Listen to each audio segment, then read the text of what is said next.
Ada perubahan pada serangan jarak jauh Ukraina. Kilang minyak terus diserang. Kampanye yang dirancang untuk menguras darah mesin perang Rusia masih berlangsung. Namun serangan-serangan itu berbeda, lebih terarah. Serangan-serangan itu kini tak lagi menyasar secara luas karena Ukraina menargetkan bukan langsung kilang minyaknya, melainkan mesin dan komponen vital yang sangat sulit, bahkan kadang mustahil digantikan Rusia. Langkah brilian dari Ukraina, namun Ukraina tidak sendiri. Ukraina mengambil sesuatu yang tak tergantikan dari Rusia dengan bantuan dua negara lain, Prancis dan Amerika Serikat. Hubungan Prancis-Amerika telah memberikan Ukraina panduan langkah demi langkah tentang cara menghajar Rusia habis-habisan, dan Ukraina pun terus menghajarnya. Semuanya tergantung serangan ke kilang. Namun jika memperhatikan strategi serangan jarak jauh Ukraina, serangan seperti ini bukan hal baru di 2026. Faktanya, tahun 2025 adalah tahun terobosan untuk strategi khusus ini. Ukraina terus menggempur minyak Rusia secara intens. Pada akhir tahun, kerusakan besar telah terjadi. Ukraina telah menargetkan lebih dari setengah kapasitas penyulingan Rusia, melakukan serangan terhadap 21 dari 38 kilang terbesar Rusia antara Januari 2025 hingga awal Oktober di tahun yang sama. Serangan yang berhasil terus meningkat pesat. Drone Ukraina berhasil mencapai target mereka 48% lebih sering pada tahun 2025 dibandingkan tahun 2024.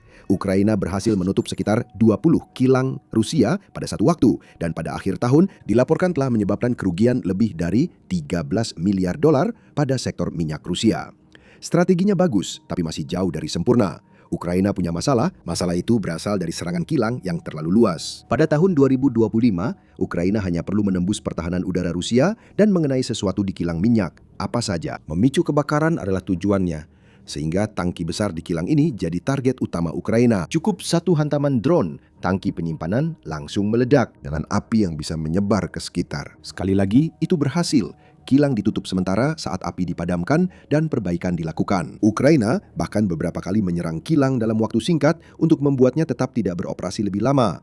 Namun kilang-kilang tersebut terus pulih kembali. Setelah api berhasil dipadamkan, tangki penyimpanan dan bangunan tidak terlalu sulit untuk diganti. Harus ada yang berubah. Ukraina harus mulai melakukan serangan yang lebih terarah. Kebakaran besar di kilang minyak memang menarik perhatian media. Tapi saat tahun 2025 berganti ke 2026, Ukraina mengubah tujuannya. Kebakaran itu hanya menjadi bonus. Tujuan utama Ukraina sebenarnya adalah menutup kilang minyak selama mungkin. Bagaimana caranya melakukan itu? Dengan menyerang mesin-mesin penting yang membutuhkan komponen yang sangat sulit didapatkan Rusia karena sanksi dari Barat. Masalah lain pun muncul.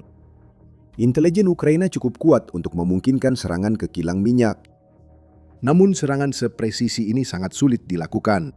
Ukraina memerlukan bantuan mengidentifikasi target di kilang minyak Rusia dan memastikan drone dapat menavigasi ke sana sejak awal. Bantuan tersebut berasal dari dua sumber, Amerika Serikat dan Prancis. Financial Times melaporkan bahwa Badan Intelijen Amerika dan Prancis membantu Ukraina menentukan target, sehingga mereka mengubah strategi yang berfokus pada kilang minyak. Kebakaran tak lagi jadi tujuan utama. Menghancurkan mesin utama di kilang minyak menjadi tujuan utama, dan Ukraina melakukannya semakin sering. Ganggu komponen penting, dan seluruh mesin perang akan lumpuh total. Peran Prancis sangat besar. Januari lalu, Presiden Prancis Emmanuel Macron menyatakan Prancis menyediakan 2/3 intelijen yang digunakan Ukraina dalam perang melawan Rusia. Macron bahkan menegaskan saat itu bahwa Prancis menempati peran ini setelah setahun ketidakpastian dalam hubungan antara Amerika dan Ukraina. Sementara Ukraina sangat bergantung pada kemampuan intelijen Amerika setahun yang lalu, hari ini 2/3 intelijen itu berasal dari Prancis. 2/3, tegas Macron. Hal ini seolah menunjukkan Ukraina berupaya menjauh dari intelijen Amerika Serikat. Tidak demikian. Mungkin Macron juga bisa menunjukkan bahwa sebagian besar, sepertiga intelijen lain yang diterima Ukraina, dan mungkin lebih banyak lagi sekarang setelah hubungan antara Amerika dan Ukraina mencair pada tahun 2026, berasal dari Amerika dan bukan sembarang lembaga ES. Badan Intelijen Utama negara itu bekerja langsung dengan Ukraina untuk memastikan mereka dapat melakukan serangan tepat sasaran terhadap kilang minyak Rusia. CIA terlibat langsung. Ukraina memanfaatkan bantuan badan tersebut untuk membangun keunggulan intelijen yang tak bisa diatasi Rusia. United 24 Media melaporkan bahwa seringkali para spesialis CIA yang mengidentifikasi mesin industri tertentu yang perlu diserang oleh Ukraina. Ada dua syarat yang melekat pada mesin ini. Mesin tersebut harus sangat sulit untuk digantikan oleh Rusia, atau jika tidak, hampir mustahil untuk diperbaiki oleh Rusia karena mereka tidak dapat memperoleh komponen barat yang dibutuhkan. Media itu juga menyebut intelijen CIA berperan penting dalam serangan Ukraina ke gudang Wildberries milik Rusia. Wildberries sering dijuluki Amazon versi Rusia, menyediakan portal online tempat pengusaha dan konsumen Rusia bertransaksi. Wildberries juga mengizinkan penjualan barang militer seperti drone dan rompi anti peluru. Wildberries pun jadi target besar. Dengan dukungan CIA, Ukraina menyerang 8 pusat pemenuhan perusahaan itu, menghancurkan sekitar 860.000 meter persegi ruang industri yang dipenuhi produk dalam prosesnya. Begitu saja, 15,4% dari seluruh kapasitas penyimpanan Wildberries telah dilalap api, menyebabkan perusahaan dan para penjualnya merugi miliaran dolar. Semua ini tidak akan mungkin terjadi tanpa CIA. Sejak saat itu, Wildberries telah mencoba menyembunyikan barang-barang militer dari hasil pencariannya, yang pada dasarnya merupakan permohonan putus asa kepada Ukraina agar berhenti mengirimkan serangan udaranya. Namun, itu tidak akan berhasil. Ukraina tahu betapa pentingnya Wildberries, baik sebagai pemasok militer maupun jaringan logistik di dalam Rusia. Dengan bantuan CIA, Ukraina akan terus mengidentifikasi dan menyerang fasilitas perusahaan itu dengan amarah membara. Majalah Forbes menambahkan bahwa CIA telah membantu Ukraina di balik layar selama waktu yang sangat lama. Sejak saat Rusia memulai kampanye agresinya dengan aneksasi ilegal Crimea pada tahun 2014, CIA telah bekerja sama dengan intelijen Ukraina. Lembaga-lembaga yang telah dilemahkan oleh korupsi telah dibangun kembali. Sisa-sisa sistem Rusia dan metode mata-mata era Soviet telah dihilangkan. Hasilnya adalah dinas intelijen Ukraina yang ramping dan mematikan seperti dinas lainnya, semuanya didukung oleh dua negara terkuat di dunia.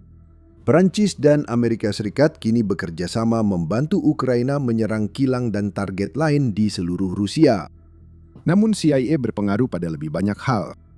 Sejak awal invasi skala penuh, telah terjadi pengeboman dan operasi rahasia di dalam Rusia. Jenderal dan pemimpin kunci Rusia telah dieliminasi. Ukraina tak mengakui serangan ini, tapi jelas mereka pelakunya. Dan di balik Ukraina, menurut Forbes, ada CIA. Yang kita lihat kini adalah hasil kolaborasi lebih dari 1 dekade yang ditingkatkan pada 2026. Perancis dan Amerika Serikat kini membantu perencana militer Ukraina menentukan arah dan merencanakan serangan jarak jauh. Bagaimana cara kerjanya dan apa tujuan utamanya? Kami akan ungkap semuanya, termasuk peran mengejutkan Rusia sendiri dalam memungkinkan serangan Ukraina. Namun sebelumnya, inilah acara militer. Kami telusuri di balik berita utama untuk kisah sebenarnya. Jika saluran kami bermanfaat, jangan lupa berlangganan dan tekan lonceng notifikasi agar tidak ketinggalan video harian. Financial Times mengungkap rincian tentang bagaimana Ukraina melancarkan serangannya dengan dukungan Prancis dan Amerika Serikat.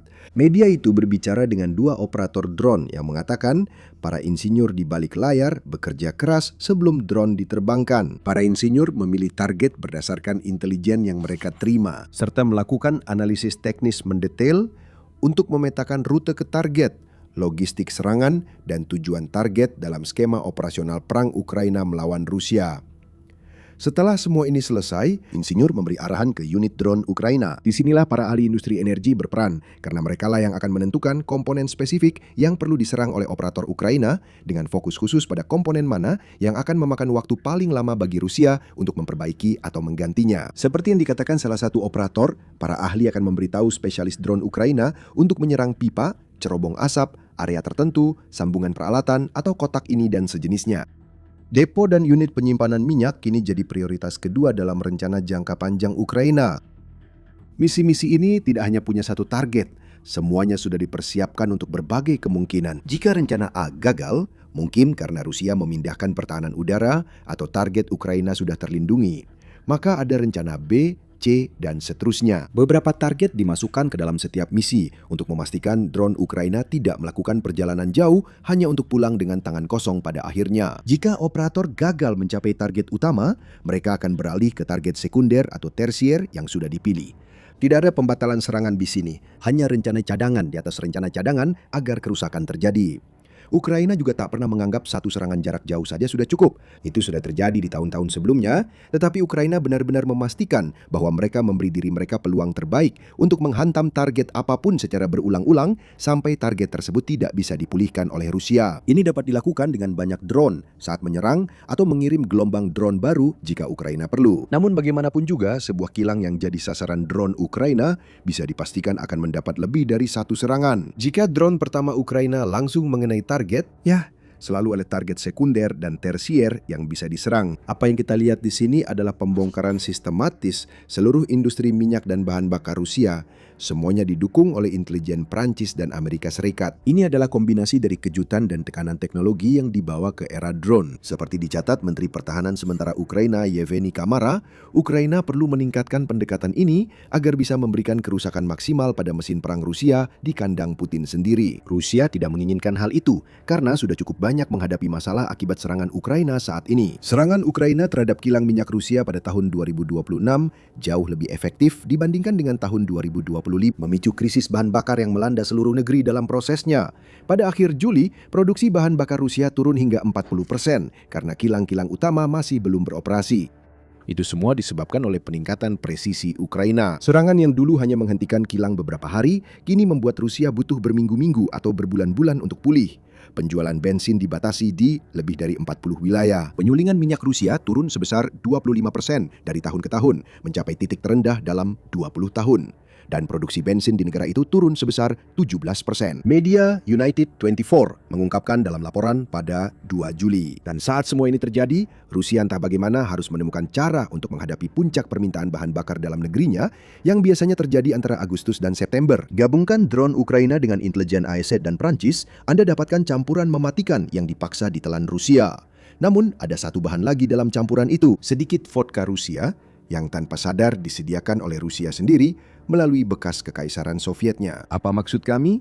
Saat membahas serangan Ukraina, mantan Menteri Pertahanan Ukraina yang kini memimpin Pusat Strategi Pertahanan di Kiev, Andriy Zagorotnyuk berkata, "Kami melihat Rusia sebagai sebuah sistem. Memahami sistem membantu Anda mengidentifikasi bagian penting yang berdampak besar. Cabut jantung dan otak sistem itu, maka tubuhnya runtuh." Selain intelijen Barat, Ukraina tahu persis cara melancarkan serangan-serangan ini karena Rusia sendiri. Rusia dan Ukraina memiliki sistem energi yang mirip. Sistem-sistem itu dibangun dengan desain era Soviet dan masih digunakan di Ukraina. Dan karena itu, Ukraina tahu persis jenis proses industri apa yang digunakan kilang-kilang Rusia, serta kerentanan operasional utama dan tata letak peralatan mereka. Ukraina hanya perlu melihat infrastruktur energinya sendiri untuk mengetahui di mana mereka harus menyerang di dalam Rusia, simpul mana yang perlu dimatikan. Dan begitu Amerika Serikat dan Prancis terlibat untuk melengkapi informasi lokasi dengan informasi tentang apa yang harus diserang, Rusia kini berada dalam posisi memalukan sebagai arsitek kehancurannya sendiri, berdasarkan pembangunan kekaisaran Soviet yang menginspirasi Putin. Ini ironi besar bagi Rusia. Begitu pula fakta bahwa Ukraina belajar dari Rusia selama perang ini, betapa merusaknya serangan terhadap infrastruktur energi. "Kami belajar dari orang Rusia," kata Zagorotnyuk kepada Financial Times. "Mereka melakukan hal yang sama pada kami di sini," tambahnya. Bedanya, Ukraina bisa mendapatkan apa yang dibutuhkannya dari mitra Barat untuk melakukan perbaikan dan mengganti peralatan yang rusak, sedangkan Rusia tidak. Rusia terdampar, terisolasi, dan dikelilingi oleh lautan sanksi yang mencegahnya mendapatkan komponen Barat yang dibutuhkan untuk segera memperbaiki kerusakan yang dilakukan oleh Ukraina. Rusia semakin putus asa. Dalam sebuah laporan pada 3 Juli, Vladislav Vlasyuk, yang merupakan penasehat dan perwakilan Presiden Ukraina untuk kebijakan sanksi, mengatakan kepada UKR Inform bahwa Rusia kini bergantung pada Tiongkok untuk memperoleh komponen yang digunakan. Kata Vlasyuk, masalahnya barang tiruan dari Tiongkok tidak bisa diandalkan. Contoh terbaiknya adalah modul navigasi dan beberapa mikrokontroler presisi tinggi. Dalam beberapa kasus, orang Rusia terpaksa beralih ke komponen alternatif yang memiliki kinerja lebih rendah atau memerlukan perombakan sistem yang signifikan. Tugas kita adalah membuat proses ini menjadi sesulit dan semahal mungkin, ujar Vlasyk. Hal serupa akan terjadi di kilang-kilang Rusia. Hal ini justru mendukung rencana Ukraina. Komponen tiruan yang mudah rusak dapat memaksa perancangan ulang, seperti pada rudal Rusia. Bahkan bisa menyebabkan kilang kembali tidak beroperasi. Tapi Rusia tak punya pilihan, hanya bisa memilih komponen jelek atau tidak sama sekali. Dan mereka harus memilih yang pertama.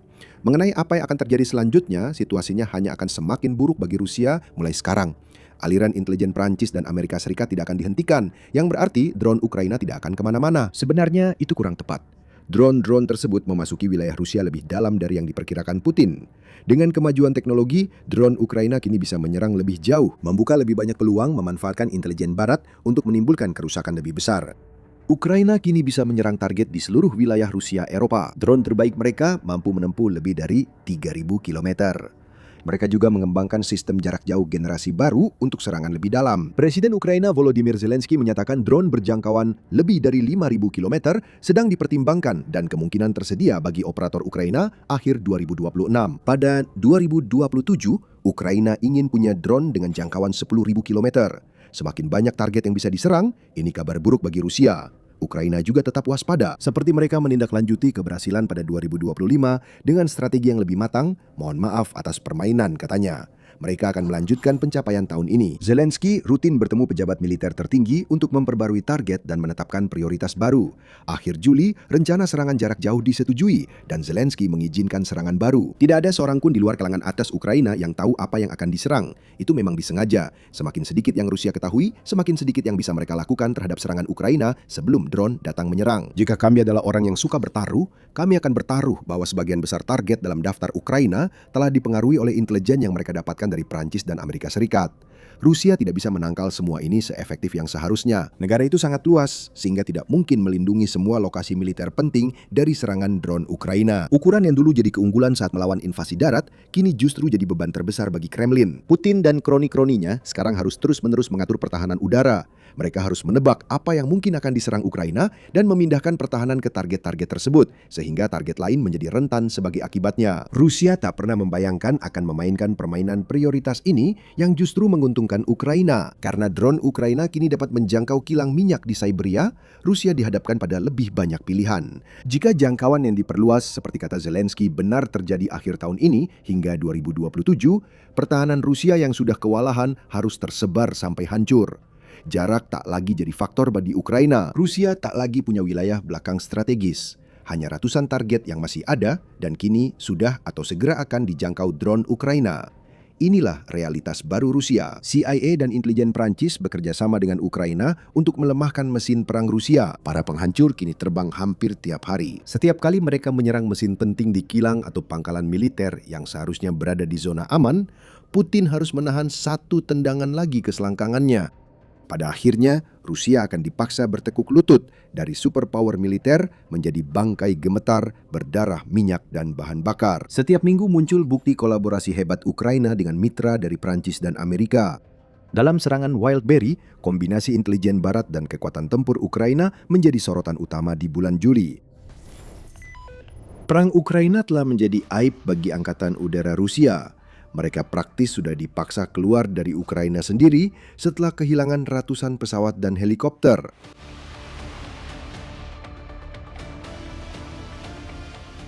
Angkatan Udara kini hanya dapat menyerang dari belakang garis depan.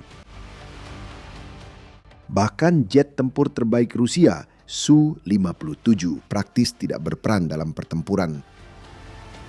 Jadi Ukraina menghadapi tantangan besar. Bagaimana cara menghancurkan Su-57 saat pesawat itu berada di wilayah Rusia? Jawabannya adalah trik jenius yang membuat Rusia menembak jatuh jet tempurnya sendiri. Seperti kuda Troya modern, trik ini membuat pertahanan udara Rusia mengincar satu hal yang seharusnya tidak mereka tembak. Sedangkan untuk Su-57 bisa dibilang pesawat itu sudah tidak terbang lagi.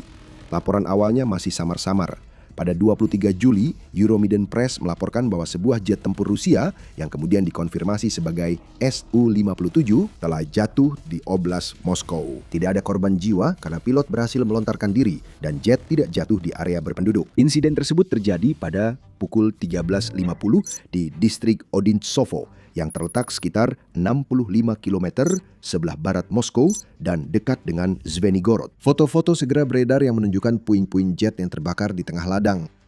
Rusia tetap bungkam. Satu-satunya yang dikatakan adalah bahwa sebuah pesawat latih tempur jatuh saat mencoba lepas landas, pilotnya berhasil melontarkan diri, dan tidak ada kerusakan yang dilaporkan di darat. Belakangan muncul klaim kerusakan teknis pada jet yang menyebabkan kecelakaan. Komite Investigasi Rusia juga membuka kasus pidana sesuai undang-undang terkait pelanggaran prosedur persiapan dan aturan penerbangan. Su-57 Yang jatuh itu merupakan kasus yang menarik. Tampaknya pesawat itu berbasis di pangkalan udara Kubinka yang paling dekat dengan Zvenigorod, hanya berjarak 30 km di barat daya permukiman tersebut. Rusia memakai pangkalan ini untuk evaluasi penerbangan, demonstrasi, serta markas tim aerobatik Swifts dan Russian Knights. Dari pangkalan ini, Rusia sering memamerkan pesawat tempur yang disebut-sebut sebagai generasi kelima dan melakukan uji coba. Sebagian besar Su-57 lainnya tidak berada di dekat pangkalan ini. Pesawat-pesawat itu telah dipindahkan ke pangkalan udara Dyongny yang terletak sangat jauh di timur jauh Rusia, sekitar 5.000 km dari garis pertempuran di Ukraina. Itu sudah memalukan bagi Rusia. Mereka menjaga jet tempur terbaiknya jauh dari Ukraina karena takut drone. Rusia kini kehilangan satu dari sedikit Su-57 yang bisa dijangkau Ukraina. Apakah drone penyebab kerusakan itu? Benarkah jet tempur Rusia rusak secara teknis seperti klaim Rusia? Ternyata tidak satu pun. Sesuatu yang jauh lebih memalukan terjadi. Sebuah insiden salah tembak yang jelas-jelas melibatkan Ukraina. Rumor segera beredar dan rumor itu bertentangan dengan klaim Rusia bahwa kesalahan teknis pada salah satu jet tempur tercanggih di dunia telah menjatuhkan Su-57 di pinggiran Moskow. Bukan Ukraina yang memulai rumor itu. Blogger militer Rusia justru yang pertama meragukan cerita Kementerian Pertahanan Rusia. Seorang blogger bernama Romanov adalah salah satu yang pertama mulai mempertanyakan apa yang sebenarnya terjadi, memposting di Telegram bersama foto jet jatuh. Sejumlah pertanyaan harus diajukan kepada kru pertahanan udara Bars Moskow. Seorang blogger militer lain bernama Eros Map secara terang-terangan menyatakan bahwa Su-57 telah ditembak jatuh oleh pertahanan udara Rusia sendiri dan secara terbuka berspekulasi bahwa kru yang menggunakan peluncur rudal panggul mungkin telah menyebabkan kerusakan tersebut. Situasinya mulai semakin rumit. Walau muncul pertanyaan, blogger militer Rusia juga menyoroti bahwa Rusia menghadapi dilema. Jadi, insiden salah tembak mungkin telah terjadi dan itu buruk. Tapi akan lebih buruk lagi jika menarik Su-57 yang masih berada di dekat Moskow. Itu akan jadi mimpi buruk untuk pertahanan udara kota. Bukan berarti pertahanan udara tradisional bisa hilang juga. Kehilangan mereka membuat Moskwa rentan, sementara kota dan wilayah sekitarnya sudah menghadapi banyak serangan drone Ukraina dalam beberapa bulan terakhir. Rumor ini menyoroti pertahanan udara Bars Moskwa. Menurut Aerospace Global News, Bars berarti cadangan tempur angkatan darat, menunjukkan Rusia memakai pasukan cadangan untuk pertahanan udaranya. Secara khusus, kelompok milisi swasta dan relawan sipil telah bekerja di sekitar Moskwa, umumnya dipersenjatai sistem pertahanan udara portable atau manpads untuk menembak jatuh drone yang terbang rendah. Ada satu hal menarik lagi dalam cerita ini, kehilangan Su-57. Rusia awalnya dikira akibat kesalahan teknis, namun kemudian muncul cerita bahwa seorang tentara cadangan menembak jatuh jet itu dengan manpads. Bars Moskow tampaknya terlibat dalam kejadian ini. Namun, ada lebih dari sekedar tentara cadangan panik yang menembak Su-57. Apa yang awalnya tampak sebagai kerusakan, lalu kesalahan, ternyata lebih mengkhawatirkan bagi Putin dan kroni-kroninya. Yang terjadi di Odintsovo bukan salah satu dari keduanya. Ini adalah kasus kerasukan. Ukraina mengambil alih kendali pertahanan udara Rusia, seperti kuda Troya yang menyelinap ke Troy, dan kemudian menggunakannya untuk menyerang salah satu jet tempur paling berharga dalam persenjataan Rusia. Mungkin saja pertahanan udara Rusia yang menembak jatuh Su-57. Tapi Ukraina lah yang membidiknya, itu menurut Inform Napalm. Saluran Telegram itu adalah saluran analisis dan investigasi militer yang memakai intelijen manusia, cyber, dan sumber terbuka untuk mengungkap fakta operasi militer. Mengatakan bahwa ini sama sekali bukan kasus kesalahan Rusia. Sebaliknya, Ukraina melakukan trik cerdik pada Rusia dengan menggunakan pasukan kecil peretas untuk menyelesaikan tugas itu. Sebagai hasil dari pengaruh kognitif yang kompleks dan rekayasa siber, ini bisa mempengaruhi kerja kru pertahanan udara Bars Moskow dan mengubah sistem pertahanan udara Rusia menjadi alat untuk menembak jatuh pesawatnya sendiri, menurut laporan saluran tersebut. Yang terjadi selanjutnya adalah analisis menarik tentang apa yang sebenarnya terjadi pada Su-57 milik Rusia. Inform Napalm menyebut cerita ini bermula pada 17 Juli. Saat saluran itu mengungkapkan sedang memproses materi baru hasil sadapan dari penjajah Rusia.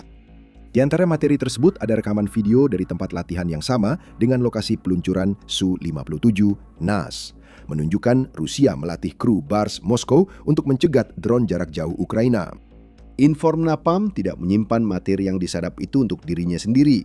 Mereka menyerahkannya bersama dengan catatan analisis kepada komponen pertahanan Ukraina yang relevan. Catatan ini berisi data tentang prosedur pelatihan personel Rusia, algoritma tempur, perangkat keras dan lunak yang digunakan, serta potensi kerentanan sistem pertahanan udara Bars Moskow. Dengan kata lain, Inform Nepal menyerahkan kunci untuk membobol pangkalan udara Kubinka. Ukraina mulai memakai kunci-kunci itu untuk membongkar pertahanan udara pangkalan. Informasi yang diterima tidak hanya untuk mengamati musuh, tapi juga menemukan cara mempengaruhi kerja salah satu kru Bars Moskow dan memakai sistem buatan Rusia melawan target Rusia, menurut Inform Napalm. Tak lama setelah itu, sebuah Su-57 jatuh di ladang dekat pangkalan. Korban tembakan kawan sendiri yang tampaknya disebabkan oleh peretas Ukraina yang mengambil alih sistem pertahanan udara yang seharusnya melindungi Moskow. Ini memang kerusakan teknis, benar. Namun kerusakan ini tidak akan segera diungkap Moskow. Su-57 terbang dengan baik. Yang bermasalah adalah pertahanan udara yang seharusnya melindungi jet dan segala sesuatu di sekitarnya. Rusia baru saja kehilangan sebuah pesawat yang dilaporkan bernilai sekitar $100 juta karena mereka tidak mampu melindungi sistem sibernya dari peretas Ukraina. Para peretas itu berhasil menemukan celah. Mereka memanipulasi sistem Bars Moskow hingga jet tempur terbaik Rusia langsung terkena serangan. Itulah cerita sebenarnya di sini. Tapi di sinilah segalanya mulai menjadi menarik. Karena di balik masalah nyata yang dihadapi Rusia dalam melindungi sistem sibernya dari peretas Ukraina, ada masalah yang jauh lebih besar. Sebuah masalah yang mengungkap betapa menyedihkannya Angkatan Udara Rusia sebenarnya dan menyoroti kenyataan di balik klaim Putin tentang jet tempur terbaik di dunia. Sebelum kita membahas lebih dalam tentang semua itu, ini adalah pengingat bahwa Anda sedang menonton acara militer. Kami mengulas kisah di balik berita utama. Jika Anda mendapat wawasan dari saluran ini, tekan subscribe dan aktifkan notifikasi agar bisa melihat video kami saat dipublikasikan. Mari mulai dengan pesawat-pesawat Rusia yang hancur. Begitu banyak yang hancur. Su-57 yang baru saja ditembak jatuh oleh pertahanan udara Rusia setelah Ukraina memanipulasinya adalah tambahan terbaru dalam daftar panjang jet tempur, pembom, pesawat mata-mata, dan helikopter yang telah Rusia kehilangan selama invasi ke Ukraina. Faktanya, keberhasilan ini terjadi setelah insiden terbaru di mana Ukraina berhasil menembak jatuh pesawat Su-35 Flanker milik Rusia dalam pertempuran udara menggunakan F-16. Hal itu seharusnya tidak mungkin terjadi. Su-35 diperkirakan mampu mengalahkan F-16 dalam duel langsung, namun ternyata gagal. Sepertinya klaim Rusia soal jet tempurnya memang tak terbukti dalam pertempuran nyata. Lebih lanjut tentang itu dalam konteks Su-57 nanti. Menurut Kementerian Keuangan Ukraina, Rusia kini telah kehilangan 439 pesawat dan 354 helikopter sejak Putin melancarkan invasinya. Jika Anda mencari jawaban mengapa Rusia belum menggunakan kekuatan udara besarnya yang menurut Global Firepower memiliki 4.237 aset, 2.754 diantaranya siap tempur, maka inilah jawabannya. Ukraina terus menembak jatuh aset udara Rusia, baik berada di Ukraina maupun bersembunyi di wilayah Rusia. Su-57 yang terbakar di ladang Moskow ini bukan yang pertama hilang dari pihak Rusia dalam perang ini. Pada Juni 2024, Ukraina merusak 2 Su-57 dengan drone dalam serangan di pangkalan udara Akhtubinsk. Dan pada musim semi tahun 2026, drone Ukraina mencapai pangkalan Sargol dekat Ural, menghancurkan sepasang Su-57 lainnya bersama Su-34 dan satu jet tempur Sukhoi lain yang tidak disebutkan namanya. Ini bukan pertama kali Rusia menembak jatuh pesawatnya sendiri, namun ini pertama kalinya ada manipulasi terkonfirmasi pada pertahanan udaranya oleh peretas Ukraina. Jumlah yang tidak sedikit dari kerugian udara Rusia terjadi akibat pertahanan udaranya sendiri menembak pesawat mereka. Aerospace Global News melaporkan pesawat Rusia yang ditembak negaranya sendiri belum terkonfirmasi jumlahnya, namun diperkirakan lebih dari 10. Rusia telah mengaitkan beberapa insiden dengan tembakan kawan sendiri, termasuk kasus jatuhnya 2 pesawat A-50U Mainstay AEWNC. Namun, apakah Kremlin lebih memilih cerita tembakan teman sendiri daripada mengakui Ukraina berhasil melancarkan serangan masih harus dilihat. Pada akhir tahun 2024, pertahanan udara Rusia menembak jatuh penerbangan Azerbaijan 8.243M Embraer 190 di wilayah selatan Rusia. Insiden ini tampaknya terjadi saat serangan drone Ukraina, pertahanan udara jelas sedang aktif. Rusia juga menembak pesawat Aeroflot saat terbang dari Belarus pada Juli 2025. Meski pesawat itu tetap mendarat selamat di Moskow usai ditembak senjata anti pesawat. Euromiden Press menambah daftar korban salah tembak. Sebuah Su-27 yang terbang di atas Crimea yang diduduki jatuh akibat tembakan dari Rusia sendiri pada Maret 2024. Pada tahun 2023, di atas Tokmak, sistem pertahanan udara S-300, Rusia menewaskan salah satu pilot Su-35 mereka sendiri. Dan di dekat Moskow, pertahanan udara Rusia menembaki helikopter mereka sendiri pada tahun 2025 setelah salah mengira helikopter tersebut sebagai drone. Seolah-olah Ukraina sama sekali tidak perlu meretas pertahanan udara Bars Moskow. Cukup tunggu, koordinasi buruk kru pertahanan udara Rusia dan penerbang akan membereskan urusan itu untuk Ukraina. Selanjutnya kita membahas Su-57 Rusia. Dan satu pertanyaan yang belum diajukan. Bagaimana Bars Moskow berhasil menjatuhkan jet itu? Maksud kami bukan soal peretasannya.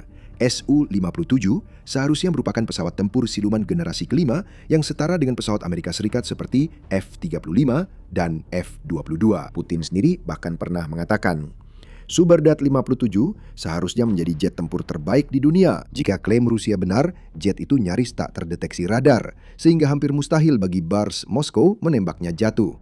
Ini membuat kita menarik salah satu dari dua kesimpulan. Pertama, Bars Moskow sangat efektif hingga bisa menjatuhkan salah satu jet tempur terbaik dan paling sulit dideteksi radar di dunia. Rusia mungkin tidak keberatan dengan kesimpulan itu, tapi agak sulit untuk membuat klaim ini ketika kita telah melihat Ukraina berhasil melakukan serangan demi serangan di wilayah Moskow selama beberapa bulan terakhir menggunakan drone mereka. Jika Bars Moskow benar-benar seefektif seperti yang terlihat dari insiden salah tembak ke pihak sendiri ini, Moskow seharusnya lebih aman dari sekarang.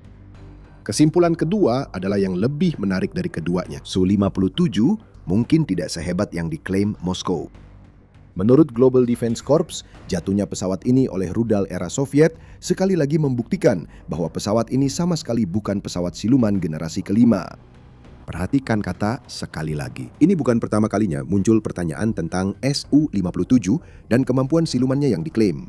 Pada bulan Desember 2022, Aviation Geek Club merilis laporan yang memberatkan yang mengungkapkan bahwa Su-57 meskipun dipasarkan kepada calon pembeli sebagai pesawat tempur siluman, bahkan jauh dari setara dengan pesawat Amerika. Media tersebut mengungkapkan bahwa baik F-22 maupun F-35 memiliki penampang radar atau RCS yang antara 1.000 hingga 10.000 kali lebih kecil dibandingkan Su-57. Bahkan FEV-117 yang sudah pensiun yang dikembangkan pada tahun 1970-an dan merupakan pesawat siluman operasional pertama memiliki RCS yang jauh lebih kecil dibandingkan Su-57. Ada berbagai alasan untuk hal ini, mulai dari senjata yang dibawa di luar Su-57 hingga jet tersebut sebenarnya hanyalah versi yang ditingkatkan dari Su-27. Namun intinya adalah Rusia tidak mampu membangun jet tempur siluman. Tentu saja mereka akan mengklaim bahwa mereka bisa. Tapi RCS Su-57 bukanlah sebuah kebetulan. Itu memang target yang ingin dicapai Rusia dan tetap saja masih jauh dari kemampuan siluman yang sesungguhnya. Ini hanya penghinaan berulang bagi Moskow saat ini. Sebuah Su-57 jatuh. Itu saja sudah buruk. Ternyata pertahanan udara Rusia yang menembak jatuh jet itu. Setelah itu kami tahu peretas Ukraina berhasil menyusup ke sistem pertahanan udara Rusia dengan Trojan. Lebih parah, Su-57 seharusnya tidak bisa terdeteksi oleh pertahanan yang menembaknya jatuh. Jet tempur yang diklaim terbaik di dunia milik Rusia baru saja terbongkar. Mengganti jet tempur yang hilang ini tidak akan mudah bagi Rusia. Global Defense Corps mengatakan bahwa Angkatan Udara Rusia diyakini hanya memiliki sekitar 3 lusin Su-57 yang aktif. Kremlin kesulitan membangun lebih banyak, kemungkinan besar karena sanksi Barat. Rusia juga telah mencoba menjual Su-57, meskipun satu-satunya penjualan yang tercatat sejauh ini adalah ke Aljazair. Penjualan akan berkurang setelah Ukraina mengungkap bahwa Su-57 sebenarnya hanyalah jet tempur generasi keempat yang diperbarui dan tak mampu bersembunyi dari sistem pertahanan udara lama.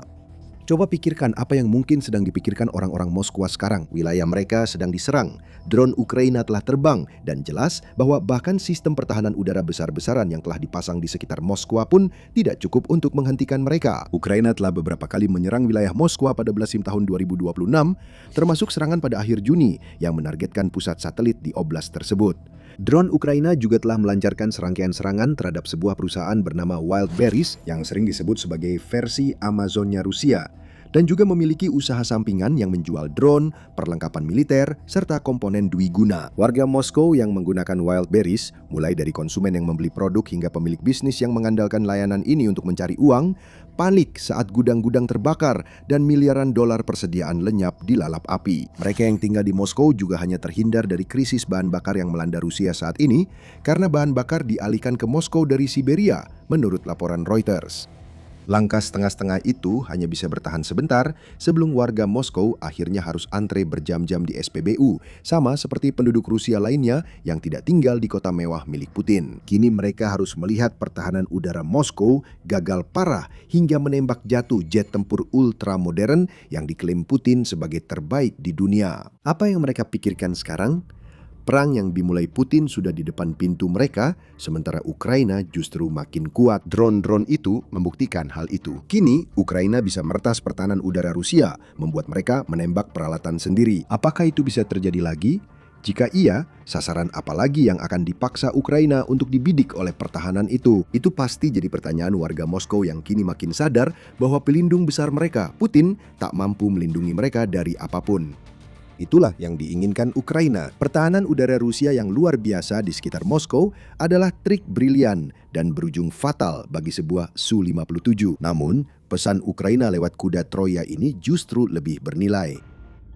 Setiap hari, perang Putin makin mendekati warga kota yang seharusnya tak tersentuh.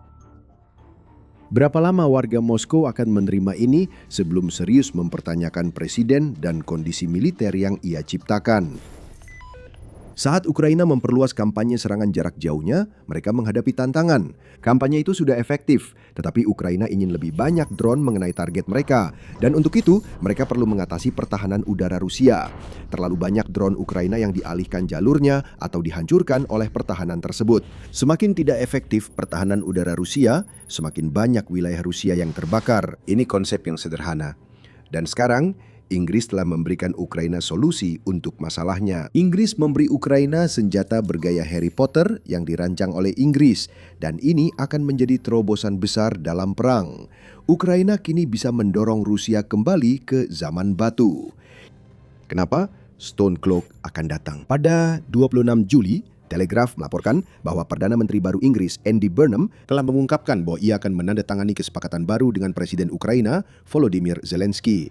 Kesepakatan baru ini akan ditandatangani dalam pertemuan antara keduanya di galangan kapal. Ini akan membuktikan dukungan Inggris untuk Ukraina dalam mempertahankan wilayahnya dari Rusia tetap kuat, tegas Burnham. Ada perjanjian baru yang segera ditandatangani. Apa inti persoalannya? Inti persoalannya adalah apa yang akan diterima Ukraina. Berdasarkan perjanjian ini, Ukraina akan menerima alat pengacau sinyal khusus buatan Inggris untuk diintegrasikan ke senjata barunya. Dinamai Stone Cloak, alat pengacau ini akan membuat drone dan rudal jelajah Ukraina yang masuk hampir tidak terdeteksi oleh sistem pertahanan udara Rusia. Bayangkan seperti jubah gaib dari Harry Potter, tapi untuk senjata. Itulah yang dijanjikan Inggris akan dikirimkan. Namun ini lebih dari sekadar itu. Inggris tak hanya memberi beberapa Stone Cloak dan selesai. Ukraina juga mendapat lisensi untuk memproduksi alat pengacau ini sendiri. Stone Cloak juga bukan hal baru bagi Ukraina. Inggris telah mengirim ribuan alat pengacau sinyal ke Ukraina. Namun, bahkan ribuan alat itu pun masih belum cukup. Kampanye jarak jauh Ukraina meningkat pesat pada 2026, menyebabkan puluhan ribu drone Ukraina diluncurkan ke Rusia dan wilayah pendudukan. Itulah yang dibutuhkan Ukraina, puluhan ribu Stone Cloak diperlukan untuk mengimbangi banyaknya drone yang diluncurkan Ukraina.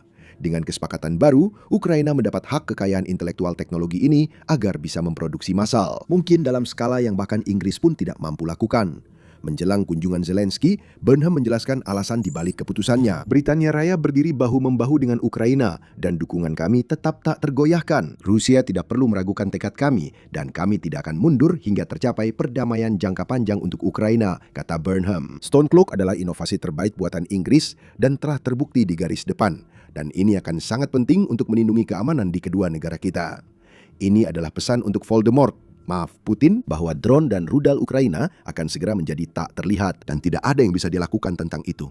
Sebesar apapun keinginan Inggris untuk membuktikan bahwa mereka masih mendukung Ukraina, yang pada dasarnya adalah pukulan telak bagi Putin saat dia mencoba menciptakan perpecahan di seluruh Eropa, ada unsur pamrih dalam kesepakatan baru ini. Ukraina berkesempatan membuat Stone Cloaks, sementara Inggris mengumpulkan data penyebaran massal jammer yang terbukti efektif di garis depan Ukraina. Pimpinan Angkatan Darat Inggris menyatakan data akan dikumpulkan tentang kinerja Stone Cloak usai perangkat itu digunakan secara luas. Informasi itu akan dipakai Inggris untuk mengembangkan rudal dan drone generasi berikutnya.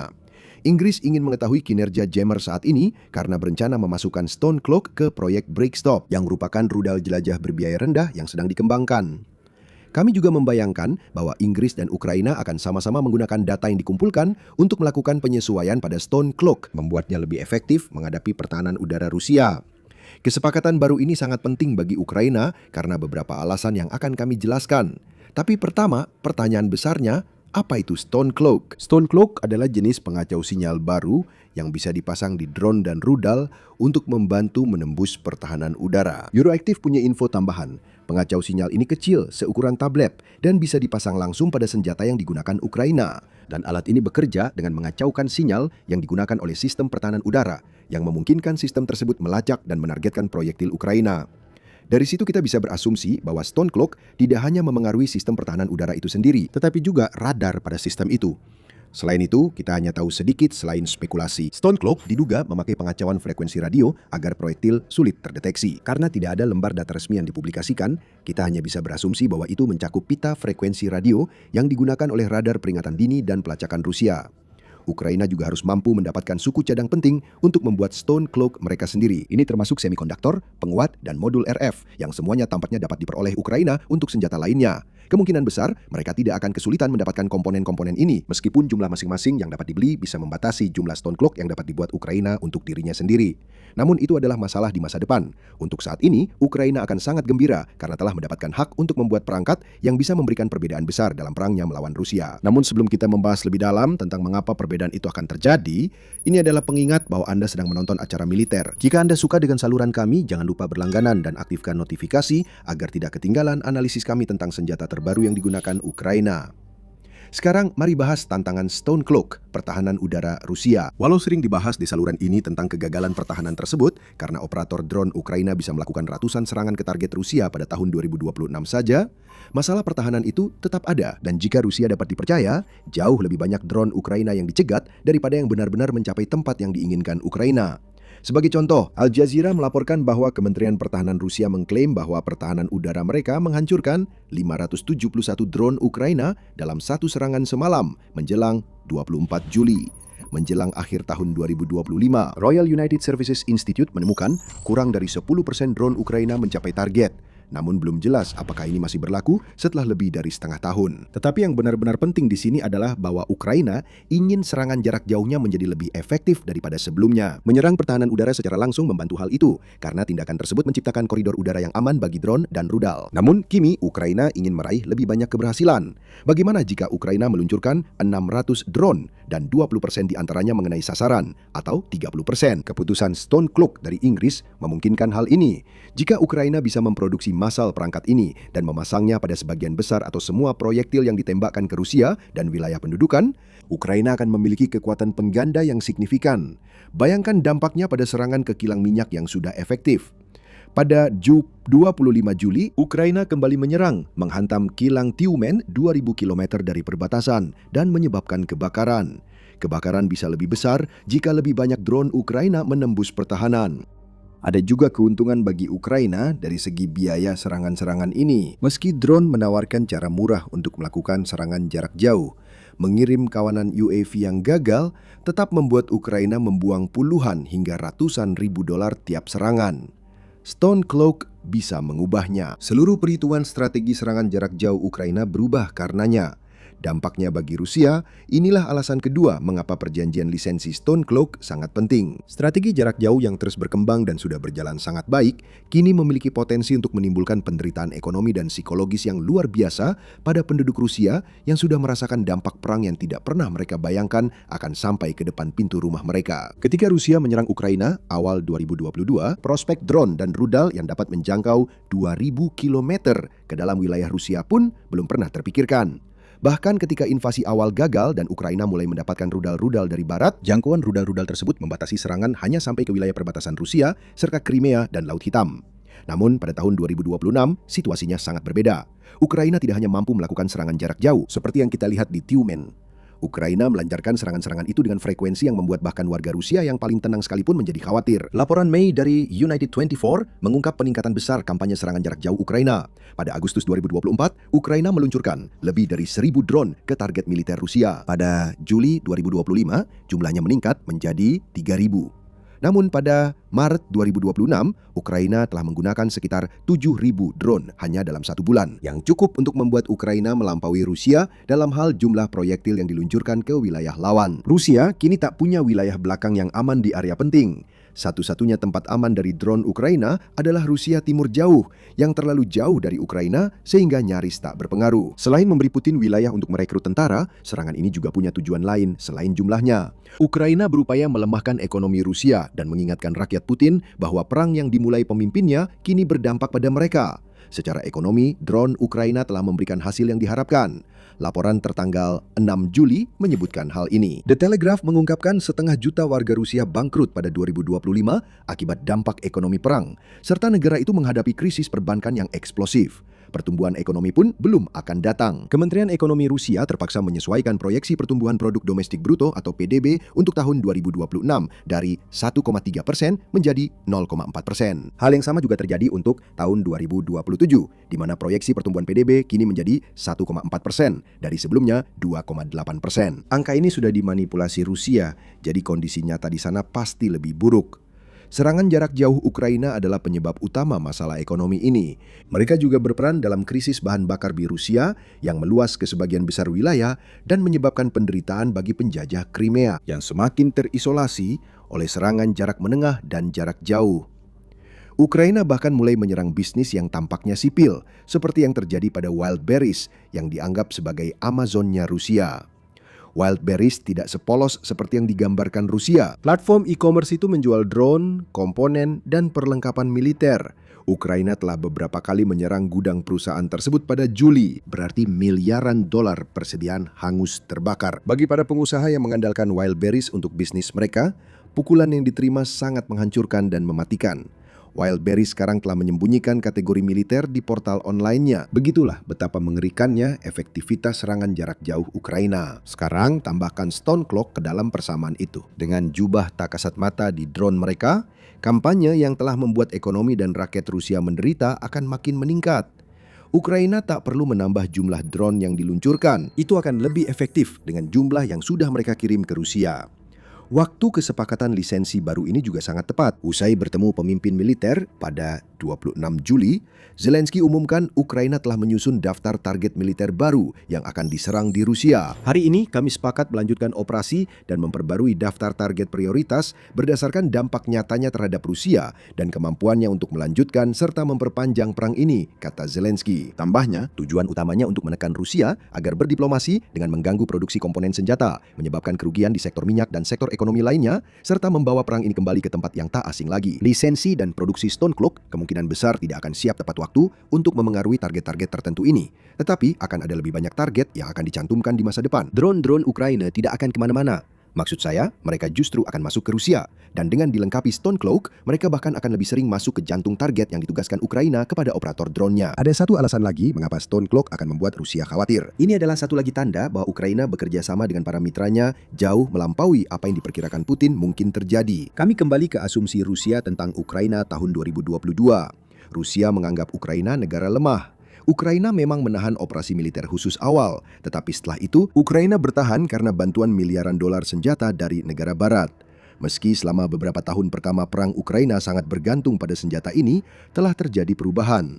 Pada 2022, Ukraina menerima senjata apa saja yang ditawarkan. Ukraina hanya sebagai penerima bantuan, dan hal itu tidak masalah bagi Putin. Sebenci apapun dia pada Barat yang membantu Ukraina, dia juga percaya bahwa dia bisa memanipulasi para pemimpin Barat untuk menarik kembali bantuan itu pada waktunya. Dia hanya perlu menggambarkan Ukraina sebagai parasit yang tidak pantas untuk bertahan hidup. Tujuannya adalah perpecahan. Pada tahun 2026, Ukraina bukanlah pihak lemah seperti yang ingin digambarkan Rusia. Sejujurnya, Ukraina memang tidak pernah seperti itu. Kini kita melihat negara ini sebagai kontributor aktif pertahanan Eropa dan global, bukan lagi negara yang hanya bergantung pada pihak lain untuk bertahan hidup. Renungkan makna Inggris memberi lisensi Stone Cloak ke Ukraina. Ini lebih dari sekedar izin membangun senjata. Ini adalah pengakuan atas fakta bahwa sektor pertahanan Ukraina telah berkembang begitu pesat, baik dari segi ukuran maupun kompleksitas, sehingga dapat dipercaya untuk membangun salah satu peralatan paling modern yang pernah dikembangkan militer Inggris. Ini menunjukkan pengakuan atas Ukraina sebagai kekuatan pertahanan yang tumbuh. Sektor pertahanan Ukraina yang pada awal invasi bernilai 1 miliar dolar, kini kapasitasnya melampaui 55 miliar dolar. Ukraina kini bukan hanya penerima bantuan, tapi juga kontributor. Dan Inggris memberikan lisensi Stone Cloak, merupakan pengakuan atas fakta bahwa Ukraina telah menjadi mitra yang berharga dalam pertahanan Inggris, sama seperti Inggris adalah mitra yang berharga bagi Ukraina. Kita melihat hal seperti ini terjadi dengan frekuensi yang mengejutkan di tahun 2026. Stone Cloak hanyalah yang terbaru dalam deretan teknologi canggih yang terus bertambah yang lisensinya diberikan ke Ukraina untuk diproduksi. AS mengumumkan akan memberi lisensi produksi rudal pencegat Patriot ke Ukraina, sehingga salah satu rudal pertahanan udara tercanggih dunia akan diproduksi di Ukraina. Defense Express melaporkan pada 23 Juli bahwa produsen Patriot, Raytheon, sedang bernegosiasi aktif dengan Ukraina untuk menyelesaikan kesepakatan lisensi itu. Prancis juga memberikan lisensi beberapa senjata kepada Ukraina pada awal Juli, memberikan izin kepada Ukraina untuk memproduksi sendiri rudal pertahanan udara Ester-30, kit bom AASM Hammer, dan rudal jelajah Scalp. Apa yang ditunjukkan oleh kesepakatan-kesepakatan ini dan yang dikuatkan oleh perjanjian Stone Cloak adalah bahwa Ukraina telah menjadi kunci utama dalam pertahanan Eropa. Inggris menyadari fakta tersebut. Mereka melihat nilai dalam membiarkan Ukraina membangun alat pengacau sinyalnya sendiri karena Ukraina dapat menguji perangkat tersebut seperti tidak ada negara lain yang bisa, dan mereka dapat membangunnya dengan andal hingga pada titik di mana Ukraina mungkin akan memproduksi Stone Cloak untuk Inggris setelah perang usai. Atlantic Council menyebut Ukraina sebagai perisai Eropa, dan itu memang benar. Jika Rusia adalah musuh bersama Eropa, Ukraina sedang menyiapkan cetak birunya dan memberi waktu bagi mitra-mitranya untuk bersiap. Sedangkan untuk Putin, kesepakatan Stone Cloak adalah tanda yang paling jelas sejauh ini bahwa upaya Putin untuk memecah belah dan menggentarkan para mitra Ukraina tidak berhasil. Itulah poin utama yang disampaikan Burnham saat mengumumkan kesepakatan baru ini. Rusia masih akan terus berusaha memecah belah. Mereka telah meningkatkan perang bayangan di balik layar dalam upaya baru untuk menghentikan aliran dukungan ke Ukraina. Aksi sabotase, pelanggaran wilayah oleh drone, dan operasi di dekat kabel bawah laut telah tercatat di wilayah para mitra. Kampanye disinformasi dan migrasi sebagai senjata ditujukan mengintimidasi negara seperti Inggris, hingga pada titik di mana mereka berhenti melakukan hal-hal seperti memberikan izin kepada Ukraina untuk memproduksi perangkat yang membuat Rusia semakin lemah dan Ukraina semakin kuat. Namun upaya ini tidak berhasil. Mitra Ukraina dapat melihat bahwa keputusasaan menjadi dasar tindakan Putin. Senjata ala Harry Potter dari Inggris hanyalah yang terbaru yang diterima Ukraina, meskipun semua upaya Rusia untuk membujuk dan mengintimidasi. Ini bukan yang terakhir. Dan Stone Cloak akan bergabung dengan daftar senjata yang terus bertambah yang sedang dibangun sendiri oleh Ukraina untuk mengirim Rusia kembali ke zaman batu. Jika mendengar propaganda Rusia, Anda akan diberitahu bahwa perang Ukraina berjalan sesuai rencana. Tentara Rusia sedang mengamuk di seluruh Ukraina. Itulah yang akan dikatakan Kremlin kepada Anda. Donbas berada di ambang kejatuhan, dan setiap drone yang diluncurkan Ukraina ke Rusia berhasil dihancurkan oleh sistem pertahanan udara kelas dunia. Hanya tinggal menunggu waktu sebelum Ukraina jatuh. Katanya tinggal menunggu waktu. Sudah 4,5 tahun sekarang. Dan menelisik narasi yang dibangun Kremlin mengungkapkan kenyataan yang sangat berbeda. Rusia memang sedang menang. Mereka telah menciptakan prajurit sempurna dan para prajurit itu meraih kemenangan besar. Tapi ada satu masalah, semua itu tidak ada. Satu-satunya pasukan Rusia yang menang hanyalah yang palsu. Putin berbohong pada kalian dan rakyatnya sendiri menggunakan AI. Jika kalian sering melihat konten militer belakangan ini, mungkin sudah melihat beberapa video menarik. Klip wawancara personel militer yang mengaku tentara Polandia telah menyebar, menunjukkan tentara mengecam Ukraina. Ada klaim tentang tingginya tingkat kejahatan di antara para pengungsi yang telah melarikan diri dari Ukraina dan sekarang tinggal di Polandia. Para tentara itu juga menyerang pemerintah Polandia, Jerman, dan Uni Eropa atau UE dengan klaim bahwa Polandia sedang bergerak menuju penolakan terhadap Ukraina, Uni Eropa, dan terus terang semua hal yang telah diperjuangkan negara itu agar bisa menjadi bagiannya sejak runtuhnya Uni Soviet. Tapi semua itu tidak nyata. Berita itu muncul pada 21 Juli.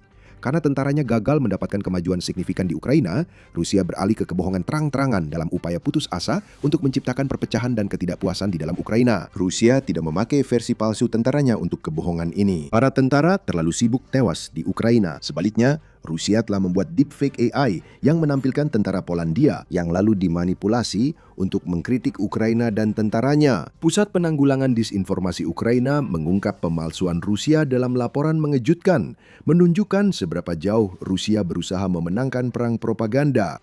Pusat itu menyatakan, analisis membuktikan semua tentara ini sepenuhnya karakter buatan AI. Perlu juga dicatat bahwa gaya visual dan mekanisme penyampaian kontennya identik dengan yang digunakan oleh jaringan bot AI Rusia.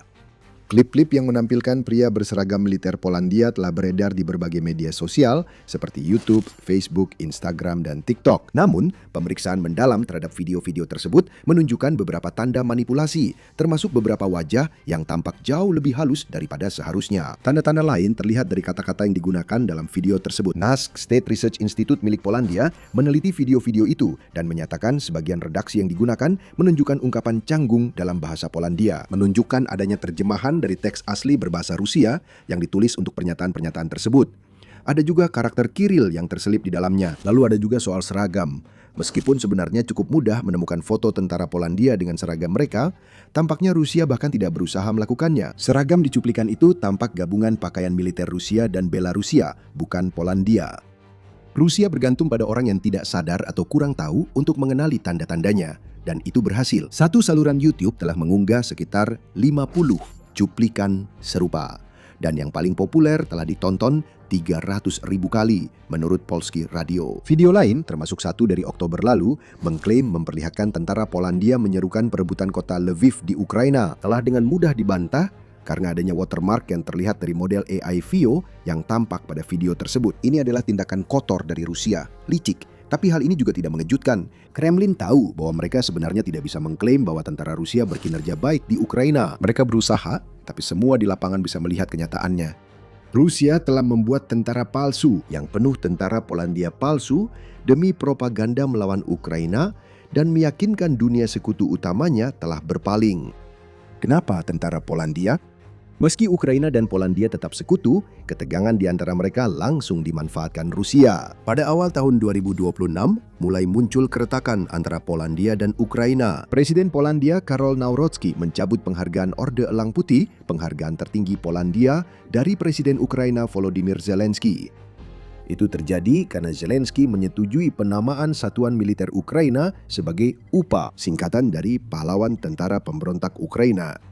Banyak orang Polandia menganggapnya penghinaan. Ada ketegangan sejarah seputar nama UPA karena kelompok dengan nama ini terlibat dalam pembunuhan 100.000 orang Polandia di Volhynia di Galicia Timur selama Perang Dunia Kedua. Polandia menyebut ini genosida, dan penamaan satuan Ukraina dengan nama kelompok ini dinilai berlebihan oleh salah satu pendukung utama Ukraina. Rusia memanfaatkan momen ini dengan membuat tentara Polandia hasil AI membahasnya di banyak klip di media sosial.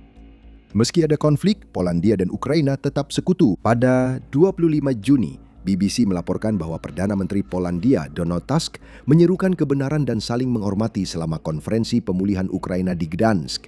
Namun, masih ada tanda-tanda ketegangan. Zelensky absen kali ini dan memutus Perdana Menteri Julius Vyrdhenko sebagai pengganti. Zelensky menyatakan Ukraina tetap terbuka untuk keterlibatan bermakna dengan Polandia demi menghindari perbedaan penafsiran atas masa lalu bersama yang sulit dan menyakitkan. Ia juga berterima kasih kepada rakyat Polandia atas dukungan dan kerjasama mereka.